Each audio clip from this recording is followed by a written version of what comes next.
Hey y'all, welcome to another episode of Convos with the Castaño Group. I am here with a local nonprofit in Hinesville, Georgia. Obviously, it's pet adoption, so I'm going to let them introduce themselves. Go ahead.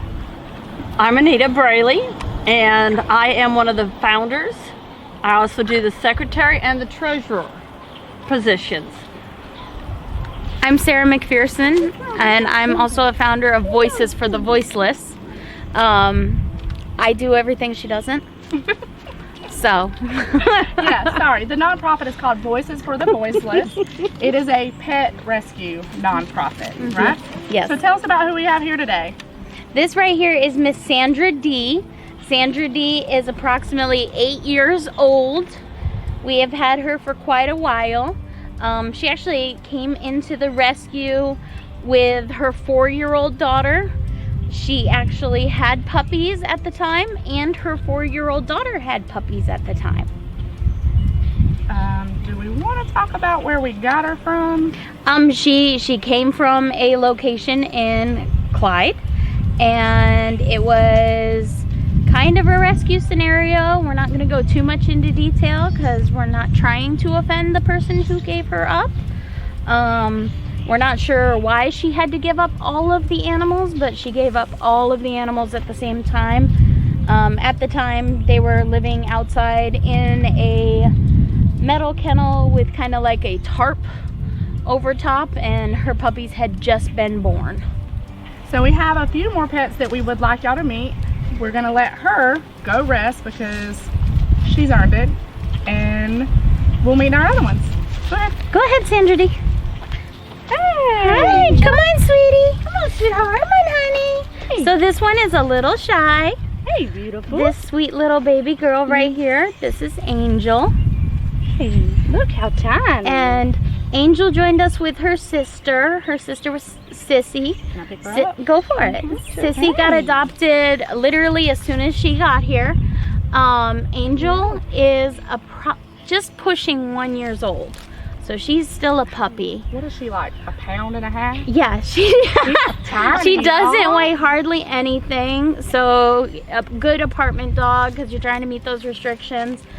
She's very shy right now. Her mom died suddenly 2 weeks ago, and so they reached out to us. She came in from Vidalia. She's with a family friend. They also have 3 parakeets, as funny as that is, so we're actually working with another rescue to try and find a place for the 3 parakeets also. Oh, goodness. Do y'all want a parakeet? Anybody want a parakeet? Yeah. Look at these eyes, y'all. She has bright blue eyes. That usually happens when they are merles, which is the color patterns you get inside of the fawn, which is the lighter color in her back. She's a terrier mix. She's such a sweetie. She is. She's not moving. Yeah, she's such a sweetie. She got really shy when her sister went, but Miss Cheryl, who is her foster right now, which is her caretaker in her home, is actually watching her and trying to teach her to be a little less fearful. Okay. So if y'all want a little baby tiny dog, we got one. There she is. And I think we got one more. One more coming in. One more. Yeah. All right, let's go see who else we got. Thank you for joining us, Angel. Bye, Angel. Bye, Angel. And here she comes. Hey. So you got a lot of energy. Hello. So yeah, she's definitely for a family that's looking for a dog that's going to like walk with you, go for runs with you. This baby right here is Lassie. Lassie, let me guess. Is she a collie? She's a collie. No. She's actually a smooth collie. Her color is sable. It's what gives her that look with the black on the ends. Because if you can get a slow look at that tail, probably not. But if you can get a slow look at that tail, you can see the black. Just a bit. She's a sable smooth collie. She actually came out of Jessup Animal Control. She was a transfer from Wags. If you see this redness on her belly, don't mind that. It is a healing scar that actually came from her getting spayed. So that's her healing up. She just recently got spayed. When they come into the rescue, they get spayed, microchipped, rabies, parvo distemper shots, bordetella, microchip, and dewormed. So we make sure they're all completely healthy before they go to their new family. So don't be alarmed by the scar. That's what happens. So she's still healing up from that surgery. She's approximately 1.5 years, so she's also not very old. She's good with families or other dogs? She's been doing great. She needs a family full of boys. She definitely needs some energy. One thing you do need to know about collies, if they stub their toe, they act like it's the world ending. They'll hold that toe up forever. Dramatic. They are very See, she looked right at her. She knew. They're very dramatic. They don't need to be in a house with a bunch of rough and tumble dogs, because they're not going to do so well constantly being jumped on and beat up on, and but they will outrun your dog. So very athletic dogs, very fun-loving dogs, great family dogs. So y'all brought one of everything. We did. We wanted to show you some diversity. Our rescue doesn't pick and choose the dogs. The dogs in most need end up coming into our rescue. We also do a lot of networking with the community. So if someone's looking to rehome and they have a legitimate reason to rehome, we actually let them put their dog on a courtesy post on the Facebook to try and help them rehome their animals. Instead of just taking in a dog that already has a home. That way dogs that might be on what we call a euthanasia list at maybe a kill shelter doesn't have to get put down because all of our fosters are full. So that's kind of helpful. All right, thanks for joining us, Lassie. Bye, Lassie. That's good girl, good girl, good girl. So we did start with the fun part today to let y'all meet all the animals. I would like to get into some of the nitty gritty. We have these conversations with the Castaño Group to bring awareness and let y'all meet people in our community that are putting a lot of good back in. And I firmly believe that Voices for the Voiceless does something that few can do. So Voices for the Voiceless do so much for our community. They already told you who they were. How many founders do y'all have? There's 4 of us. 4. Yes. They do have 4 people working all the time. We hosted, with me, I helped and hosted an adoption event in October, and I can't tell y'all the amount of emotion that I had from it, and I was so surprised from it. But I feel like the older I get, the more emotional. Is that just me? No, but animals will bring out emotion in us because they are so full of compassion themselves. We can't help but feel compassion for them. I never knew that I could. So tell me about how y'all started Voices for the Voices. How did it come about? Like, obviously you've loved animals your whole life, but what made y'all decide? We saw a real need for a rescue that truly had a heart for the animals. And there were so many, with social media, you get bombarded with all of these things, the hoarding, this wasn't a rescue, that wasn't a rescue, this is what happened. We saw a real need for there to be less negativity towards everybody, from people who just plain had no choice about rehoming an animal to people who probably never should have had an animal in the first place. And so we basically took the Lord's guidance. Our original plan, as funny as it was to save a few puppies, train them as service animals, and give them away with no strings attached to people in need. And we mean a few. We mean like 1, 2, maybe 3 a month. Yeah, a few is 3. A few. Yes. A few. And what you hear in the background, well, that's God laughing. Yeah. That's not what happened. He has a way of doing that. Because that is definitely not what we have literally evolved into over the years.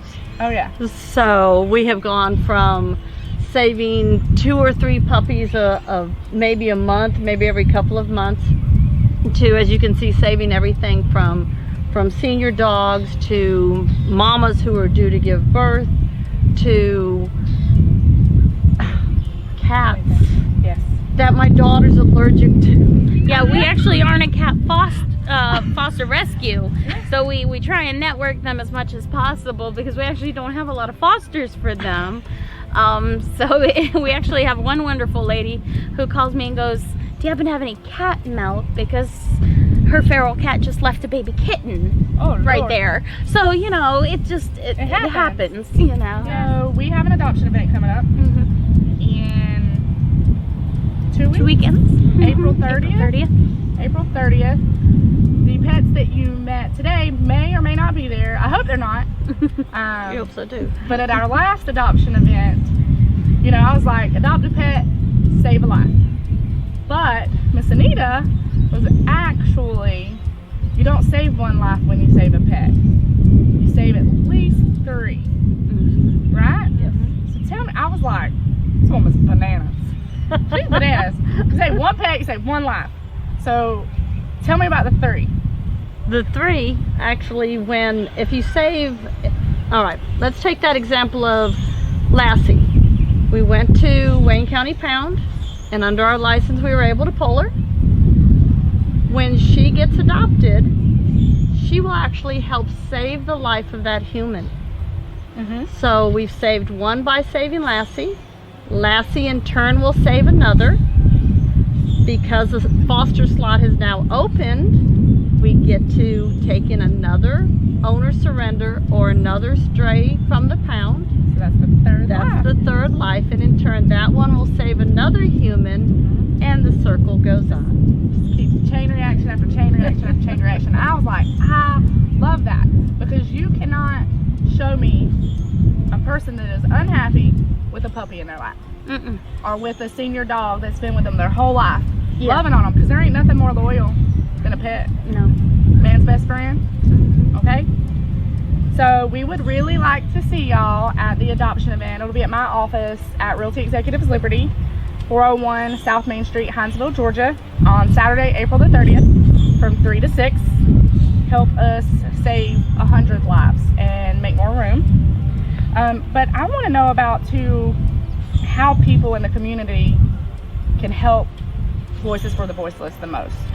What can we do? Are there volunteer opportunities? Well, I'll tell you, we're always looking for great people to come out and help us. You can come out, and as funny as it sounds, there's no such thing as helping the most. Every little bit counts. We have volunteers who just remind people to hand sanitize in between touching each animal. We have people who help tell, like we did, each description of every single dog. We have fosters who actually take the animals in. We have people who walk the dogs so they have time to potty and actually meet new people. We've even got people who do the adoption forms or ask people if they want to be new fosters. So I would disagree and say there's nothing you can do the most, because if you drop a penny in the donation drawer or if you foster, you're doing the most you can do for our rescue. So tell me first, what is a foster? That's a wonderful question. A foster is a person who takes in an animal for any amount of time, be it an afternoon while the animal is waiting for a meet and greet, an overnight, a weekend, or even an extended foster. We have wonderful foster like Miss Cheryl, who joined us today. She's actually the one watching our animals right now. It's literally a person who takes in the animal to care for them, provide them with love, provide them with food, provide them with shelter, and start teaching them what they need to know to be a member of the family. We do not have a kennel facility. We don't like the idea of just leaving an animal in a kennel once they come to a rescue, because they don't learn to be a member of your family. And that is so crucial, because if we put an animal in your home and it has no idea how to be in a home, you're more likely to bring it back. So the foster is literally meant to give that animal the chance to learn how to be a regular type of dog. Instead of just, I live in a kennel, I potty in the kennel, this is all I can do. So we provide our fosters with the supplies they need. If they need cleaning supplies, we provide it. If they need food, we provide it. If they need a kennel, we provide it. Some of our fosters like to provide their own stuff. that's wonderful, but we're here to provide it if you need it. And that's kind of what a foster is. So that people know what a foster home is for children, it's the same thing. Exactly, and there is a legal definition of foster. And that foster is under the umbrella of a licensed animal rescue by the Georgia Department of Agriculture. And what we fall under legally is the Georgia Animal Protection Act. And so a lot of these definitions that people just kind of throw out there in midair, oh, I'm fostering. No, you're not. As soon as you took that dog in, fed it, took care of it, it's your it's animal. your dog. Unfortunately, they aren't fosters. They're the owner of the animal, which is why if they'd like to surrender that animal, say at one of our adoption events, to have it rehomed, they have to sign owner surrender forms because they're not fosters. They're actually the owner of the animal. Right. Per Georgia law. After 5 days, you own that animal. If you tried to find its original home, great. If someone left it at your home and they never came back for it, it's still your animal. Unfortunately, you're not a foster unless a rescue gave you that animal or it's actually under a rescue itself. Unfortunately, per Georgia, you own all these animals. Okay. I've heard the term foster failure, and I used to think it was a bad thing, but it was really like somebody took in the dog to foster temporarily to find a forever home, and they wound up being the forever home. Well, we like forever foster a little bit better when better. you say it, because failing at a foster, that, as you said, almost sounds negative. Yeah. Because you haven't failed. Yeah. You actually successfully fell in love. Right. I'm like, Yeah. oh no, how do you fail? It's like, why would you keep a dog that you failed at? No, you're actually a forever foster at that point. And we've had a couple. We have had a couple people who just fell in love with their fosters, and now they live with them forever. And so they're forever fosters. Good. Is adoption expensive for those people that may not know? Actually, it is not. There are other rescues in Southeast Georgia that would consider our fee expensive, but it's because they don't provide everything we provide. For our puppies, which are usually the more expensive ones, it's $275, and the reason it is because they get spayed, they get 3 puppy shots, they get dewormed sometimes often 2 times. They get a different brand of food. We have to often keep them all the way to 8 weeks, and sometimes they come in when they are born. It's quite a bit of food, quite a bit of puppy pads, totaling, I promise you, a lot more than $275. We get them spay or neutered. At regular clinics, that's often $300 to $400 in the area. We do microchipping, we do the rabies shots when they're of age.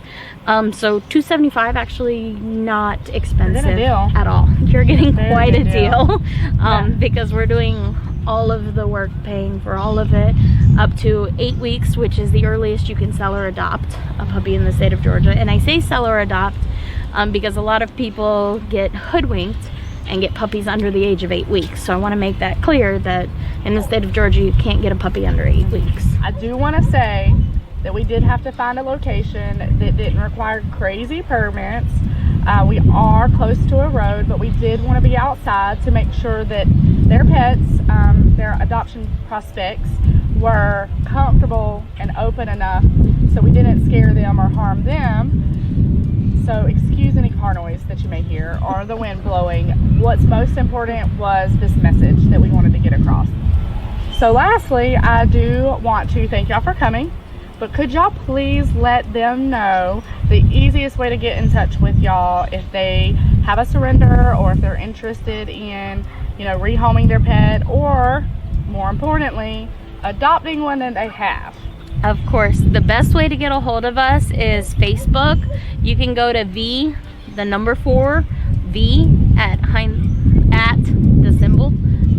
@Hinesville, or you can even text me 912-318-2861. Again, 912-318-2861, literally anytime, and I will text you back or direct you to that Facebook page.